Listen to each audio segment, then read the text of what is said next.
Hi, folks. Good day to you all. Hope you're having a great day, great week. This week, we want to talk about Tina. Yeah, not the girl, yeah, but Tina means there is no alternative.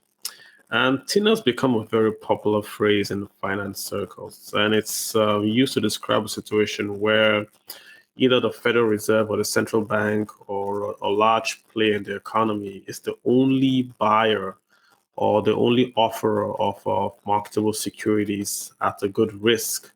So you then find investors in the market that have a lot of excess liquidity that want to invest it, but have no outlets to do that, or outlet that can guarantee them a good return vis-a-vis the risk. So the Federal Reserve or the central bank, or whoever that might be, becomes the only player in town that can mop up excess liquidity. And because they're the only ones, then it becomes there is no alternative. You have to invest with them, even if the yields are low. So even if they offer you 0%, or in some cases in Europe, negative returns, you really have no option. You have to invest your funds. So you choose them.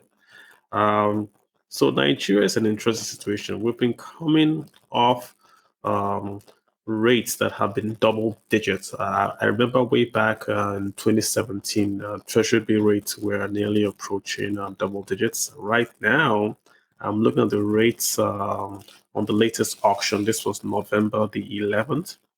Let's just take, if you had to invest for 91 days with the Central Bank of Nigeria, what would you get in terms of a yield? Well, the current rate now is going to be 0.035. Yes, you had that correct. It's not up to a percentage point. It's 0.035. If you were to invest for like a year, that 364 days, you would get 0.30%. So still not up to a percentage point. Yeah. These rates have basically come down from the highs of 2017 or 2019. They've been going down steadily. And the part that really interests me in this rate is not just the rates, but look at the offer. I mean, the CBN was trying to raise just about 19 million on the 91-day paper, and they got a total request, i.e., investors were to buy up to 99 billion. So you can see why the CBN is dropping rates. The CBN brings out 5% paper, it's oversubscribed. Oh, so it brings out 4% paper and it's oversubscribed. 3% oversubscribed. 1% oversubscribed. Now the rate is at 0.34 and still it's oversubscribed. So you can't blame the federal Fed or the Central Bank of Nigeria for dropping rates. The problem is this. Inflation rate in Nigeria is still double digit. If we could be conservative, let's just say 13, 14%. So if you were to invest money risk-free, the risk-free rate for, say, a year, you're going to get 0.3. Instantly, you're losing on about 12.3, 12.7% just on an inflation-adjusted basis. And that's the problem with lower yields, because it's a disincentive to savings. No one will really save if you're going to get 0.30 on your money.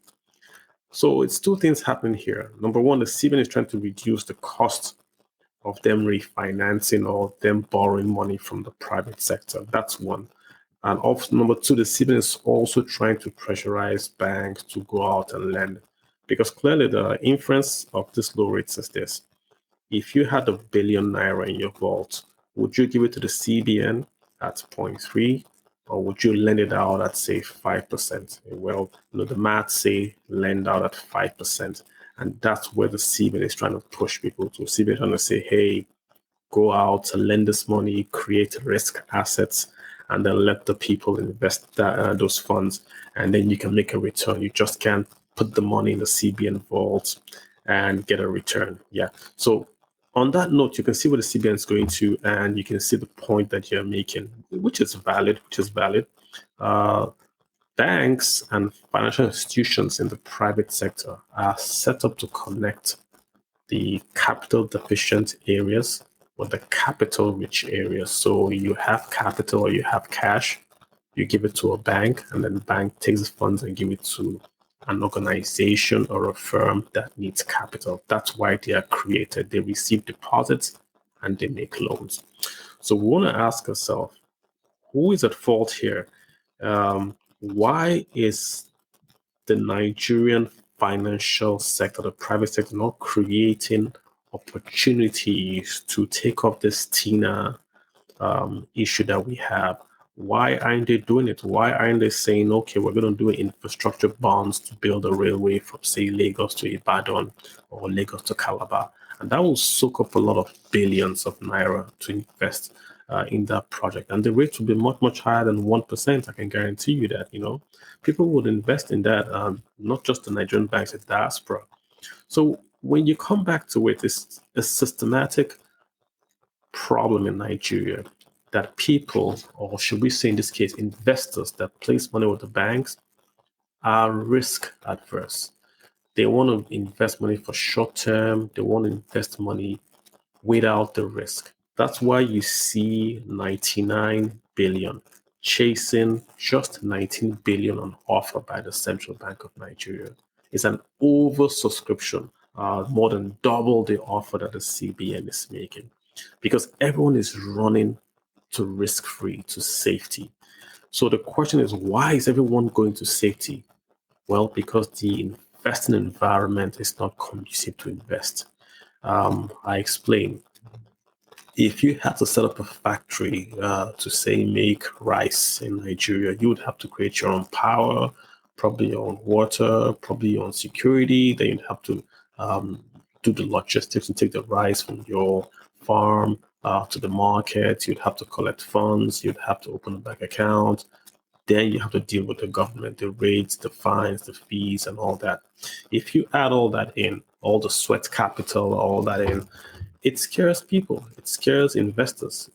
People are afraid that if they invest money, they might not get it back. And the second thing is, because of the COVID, there's a lot of commerce that has shut down. So the commerce sector is not as buoyant as it were pre-COVID.